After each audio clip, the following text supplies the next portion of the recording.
Olá! A gente vai começar essa análise com alguns números que são, sinceramente, bem difíceis de digerir. São dados sobre a violência contra a mulher no Brasil que pintam um quadro muito sombrio de uma crise que está acontecendo agora em todo o país. 905. Esse é o número de feminicídios que de fato aconteceram, foram consumados no Brasil. Isso só no primeiro semestre de 2024.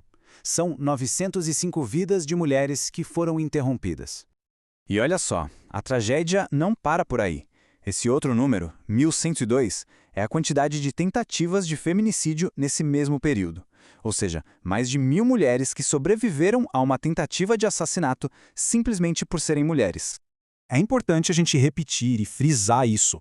Tudo isso aconteceu aqui, no Brasil, em um espaço de apenas 6 meses. A escala desse problema é assustadora e precisa da nossa atenção. Então vamos olhar mais de perto para entender esses dados.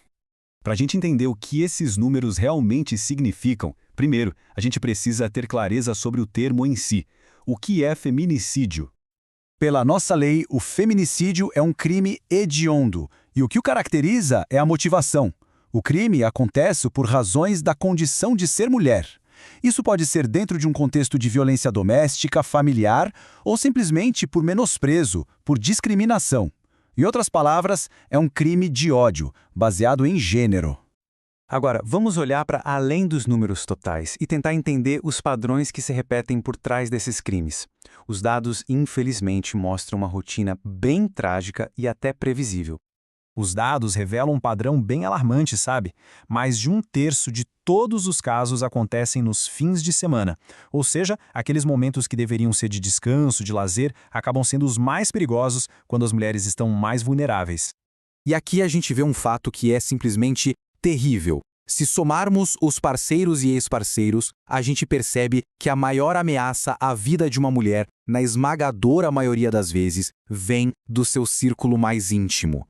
E isso se conecta diretamente com o ponto anterior, porque nos mostra que a pessoa mais perigosa está, com muita frequência, no lugar que deveria ser o mais seguro do mundo para a vítima, a sua própria casa.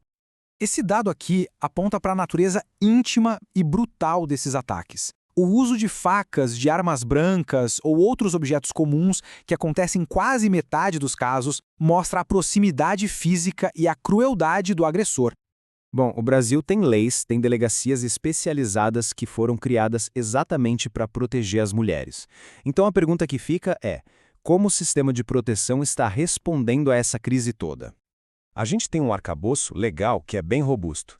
Tem a Lei Maria da Penha, super importante, a própria Lei do Feminicídio, que classifica o crime como hediondo, e uma rede de delegacias da mulher. Então, na teoria, as ferramentas de proteção existem. Essa é a pergunta de $1 milhão, né? Se o sistema existe, porque ele parece não estar dando conta de frear essa onda de violência. E aqui, a gente encontra uma falha gigantesca. O sistema simplesmente não consegue ajudar quem ele nem sabe que está em risco. O silêncio, que muitas vezes é motivado pelo medo, pela dependência, pela falta de apoio, ainda impede que a grande maioria das mulheres receba proteção. E mesmo quando as mulheres conseguem romper esse silêncio e procurar ajuda, o sistema muitas vezes falha. É o que os especialistas apontam. A falta de uma fiscalização adequada das medidas protetivas e a falta de estrutura acabam tornando a proteção pouco eficaz na prática.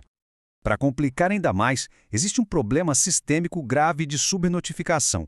Quando a gente compara diferentes fontes de dados, como os do laboratório LESFEM com os dados oficiais da polícia, a gente vê uma diferença. O laboratório que monitora notícias na imprensa quase sempre encontra mais casos do que os registrados oficialmente.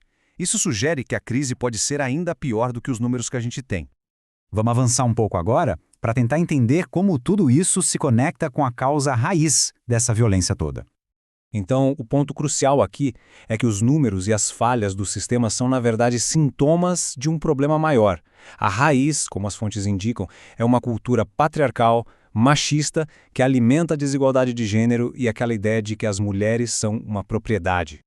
Entender isso nos leva ao ponto talvez mais importante de toda essa análise. Como a gente deveria enxergar essa crise? Essa é a conclusão fundamental. Feminicídio não é um ato aleatório, não é um crime passional. Ele é o ponto final de uma escalada de violência, que na maioria das vezes é previsível, dá sinais. E se é previsível, também é, ou pelo menos deveria ser, evitável. E a gente termina com essa reflexão. A prevenção exige muito mais do que só leis no papel. Exige uma mudança de cultura, uma fiscalização que funcione, apoio real para as vítimas e, acima de tudo, o reconhecimento de que a vida de cada uma dessas mulheres importa e poderia ter sido salva.